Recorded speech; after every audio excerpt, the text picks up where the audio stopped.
Yo guys, Flippin' Steve, Thursday morning. My first day, I gotta go back to work after coming out of Culture Collision. In Culture Collision, I bought some stuff, I sold some stuff. And in this video, I'm gonna talk about multiple things. I'm gonna show you the cards that I bought, talk about some of my plans for 2024, as well as I gotta run to the post office, I'm gonna cook breakfast. I'm just gonna let you guys hang out with me for a couple minutes. If you want to, it's not like that's anything cool, but I gotta kill multiple birds with one stone if I can and get things done while I do a video because I just don't have time to do everything. I got to throw on some clothes or some wearable downtown clothes real quick. All right, that's better. And I'm going to talk about how kind of like staying disciplined in the hobby with your money, because there's all kinds of different people out there. There's different ways that people fund their collection. There's flippers and that's all they do. There's collectors and that's all they do. And then there's people who are kind of a mix between the two, like myself, where you flip for your personal collection as well as to make a little bit of extra money. For myself, one thing, I always recommend this on the channel, make sure if you're flipping to buy your collection, try to keep those funds separate. I have a completely different bank account for my sports card buying and selling than I do my regular personal account where all my regular income and paycheck and everything goes into that. So that's one thing I would recommend right out the gate. Guys, I got to get back on my diet. Atlanta, I ate a lot of wings. I ate baked wings, so it wasn't that bad. But actually, since November, I'm going to the gym prior to Das Boot and the foot injury. I've actually lost 30 pounds, so I'm big and heavy now. Just imagine how I was originally.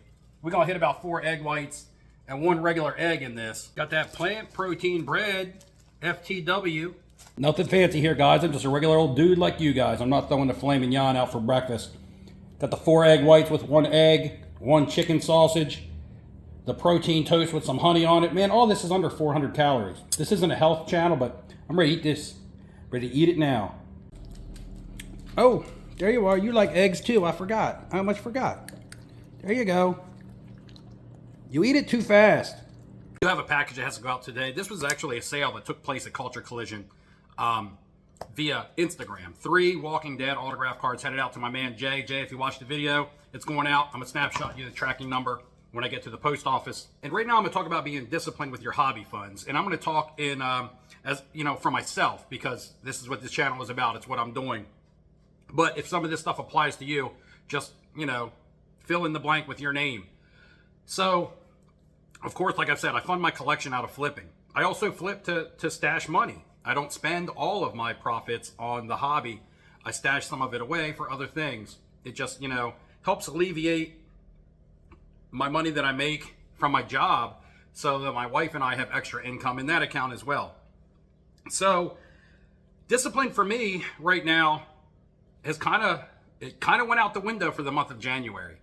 Last year, as you guys know, if you follow the channel, I bought a bunch of Jordan Love cards and a bunch of Jared Goff cards in the beginning of the year, right around February and March. The Jordan Love stuff, I sold really quickly and was able to get some money right around the time that Aaron Rodgers was traded. I used that money, some of that earlier in the year, to purchase a Willie Mays rookie card for the collection. Right here. You guys have seen it a million times, but why not show it every time I get the opportunity? After all, this is a sports card channel. You know, one thing that kind of gets on my nerves every now and then is the channels that say collector in the title or card in the title or sports in the title, but they don't talk about sports. They don't show any cards. I don't know. They just talk about other stuff. And that's not me taking a shot at anybody's content, because actually I do watch the stuff. Just give me a card every once in a while. Show me something that you bought or sold every once in a while. It'd be kind of cool. Better stop chewing my mouth open. Talking with my mouth full. That's bad manners. My next large purchase of 2023, and that was my Star Wars autograph that I had gotten at the National. This was a little over $2,000. Hefty price tag for a Star Wars card, but a great PC item that I've been hunting for a while, and I used funds from selling Jared Goff for that one. The other quarterback that I bought was Sam Darnold. Broke even on him, and I still have a bunch of his slabs. So I will take that approach into this year where I am going to try to target 2 or 3, maybe 4, just depending on price point. I'll buy anything for the right price if I think it's a deal. But specifically target 2 or 3 that I'm going to want to take to the National, to flip, to buy a card at the National. But herein lies my point about discipline for myself. Already this month, I bought a big vintage card, which I'll show you right here. the Jackie. If you guys didn't watch my Culture Collision videos, now you're seeing this for the first time. But the Jackie 49 Bowman. And also earlier this year, I also bought a Star Wars autograph for the PC, and that was a Hayden Christensen Top Stellar out of 40 on-card auto Anakin Skywalker. So right now I've already gotten a big vintage card, and I've already gotten a Star Wars card for my collection, which is kind of how I wrapped the year up, or what I put into the entire year of last year. And I'm looking at my funds, and I'm like, to be completely transparent, and I'm not going to fall in the ballpark. There's going to be people with lots more and people with a lot less. I understand that. But I'm sitting at about $30K in my disposable sports card income bank account. Now, you may say 30K, that's a lot, but I'm the type of person that doesn't like to fall below 20. I like to just keep that 20K in there for a rainy day. You never know what might happen. So right now, I'm playing in between that 20 and 30, that 10K range. And in the market, if you're looking for nice high-end cards, that can go really, really fast. So for me, somebody that likes to stretch out my big PC purchases throughout the year so that I get a little bit of satisfaction, every couple months, someone who has already spent $2,300 on a Jackie Robinson and $1,800, actually, I was going to say $800 on a Star Wars card, you look at that, $31 already spent on 2 items for the PC this year. And I also got to leave myself some money left over to buy some more cards that I can use to flip, right? To build my funds back up. So, because the PC stuff isn't for sale, it's going away. That's tied up funds. Yeah, my eggs are getting cold. Let me pause for a second.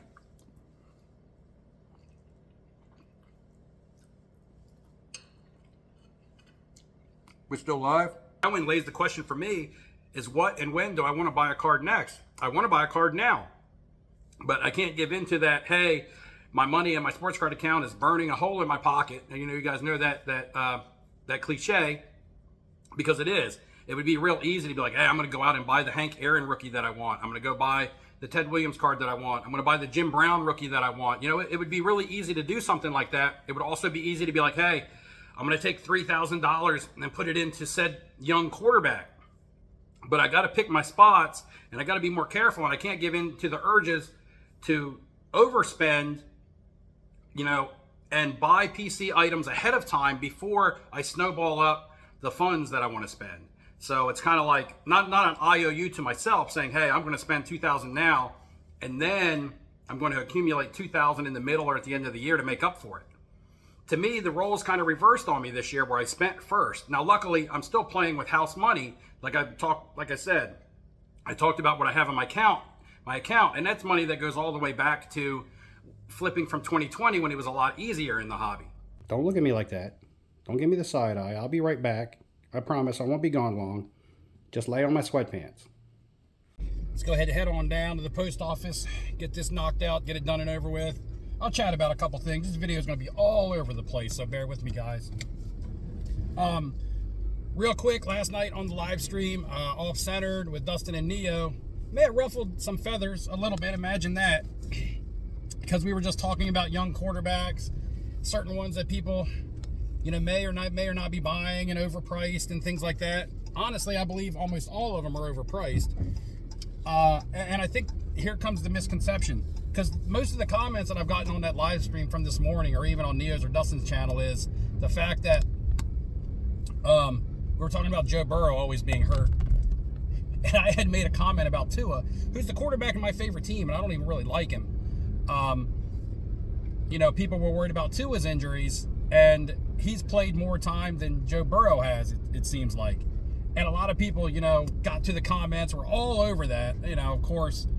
How, Tua's got head injuries, this, that, and the other. It doesn't negate the fact that Tua started every game this year and Burrow did not, again, for another season. That's 2 seasons now out since 2020 where he hasn't finished the season. So that's not taking away from anybody's talent. I believe people, when we say things like that, I believe people think that we don't think the quarterback isn't any good.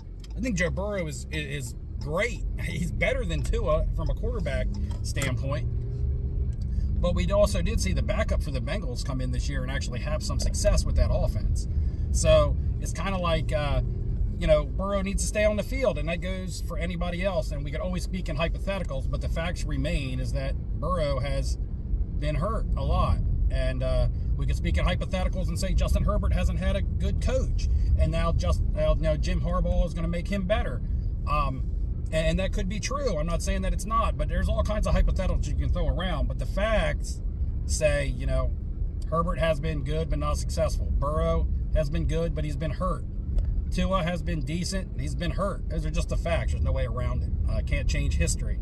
So that's that. Another completely off-topic thing. Also, the YouTube Hall of Fame is coming out. I made my list, and I was going to put up my video the last day that I think votes were allowed to be in. I think it was the last day of the month, which would have been yesterday. And I just didn't get around to doing it. I didn't want to vote. Now, that's not a knock on the YouTube Hall of Fame. It's just tough to be fair, because there's so many YouTube channels out there, and there's so many I watch and so many that I don't watch. But it doesn't mean that the other YouTube channels aren't deserving just because I haven't stumbled upon them or seen them. And it doesn't mean that people that I watch are deserving just because they're my friends or the ones that I enjoy. So it's kind of like, you know, I wish there was a way that the viewers could actually vote on it, but I guess that there's not.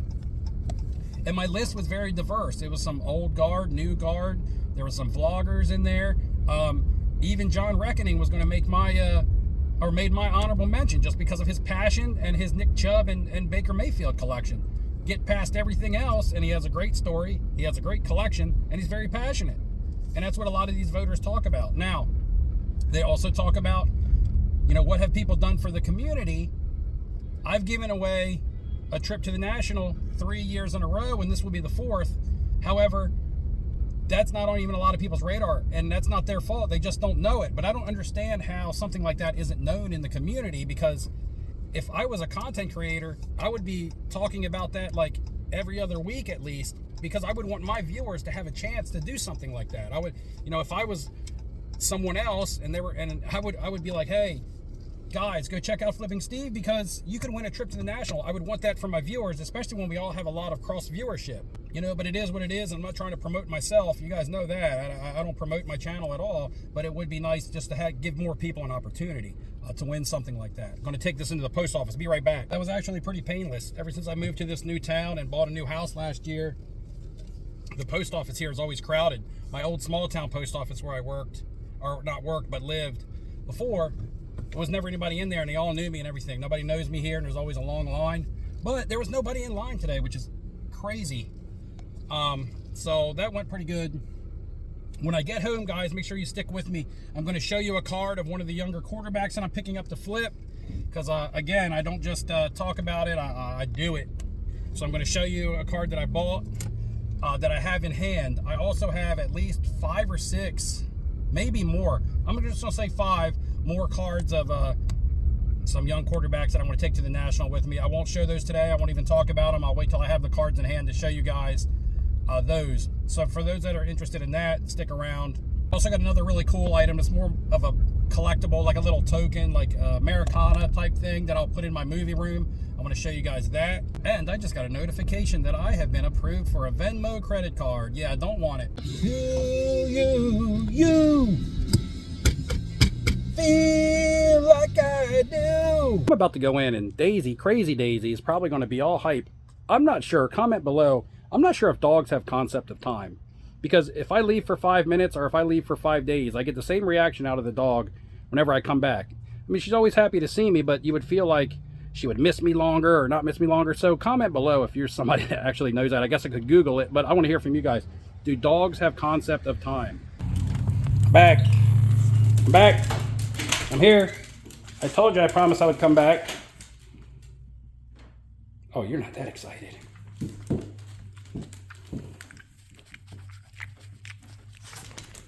Guys, this video has been all over the place, so to just wrap it up. Picked up the Kyler Murray Flawless Signature Glove Patch Auto from his rookie season in a PSA 10. Got a great price on that. These aren't the kind of cards that I just go out and like to splurge on, but when I feel like I can find a good deal and I can at least, you know, have a solid risk-reward ratio on something, and, you know, even if I need to sell it for a loss, I can, and it won't hurt too badly. But got good potential on the other end. The last item I picked up was brought to me by a viewer, or the attention was brought to me by a viewer of one that was on Facebook Marketplace. But I head over to eBay and look for one. And it's not rare or anything, and this is just a cool little trinket that'll go in my movie room. As you can see, it is authenticated by Beckett. Authenticated, there's autographs on this. And you may be saying, what in the heck is that? This is a pack of rolling papers. Yes, you would roll a doobie with. Back from the 1940s. Printed during the war. There's a slogan on the inside that tells you what it says, and that's how you can date it. But it's autographed on the front by Cheech and Chong. So Cheech and Tommy Chong autographed this. It's just pretty cool little thing. I might send it back to Beckett and have them actually put it into a Beckett slab. But again, this isn't an investment. This is just something when you just waste money and your money goes up in smoke and you have something like this to show for it. It's just kind of a neat talking piece. Their autographs aren't rare. You can get them on photos. You can get them on other kinds of things. So again, it's not even really like a collectible, but it is a cool thing to have. And I'll put it in my movie room with all my movie props. Just kind of sit it on the shelf there. All right, guys. This video has come to an end. I honestly can't even remember what I started talking about in this video. So I'm probably going to go spend all my money right now on vintage cards. And then I'll be all tapped out. And we'll have to see you guys in the next video. If you like this format, if you like some of my everyday rambling on that's going on, comment below and let me know, and like and subscribe on your way out. I'll see you next time.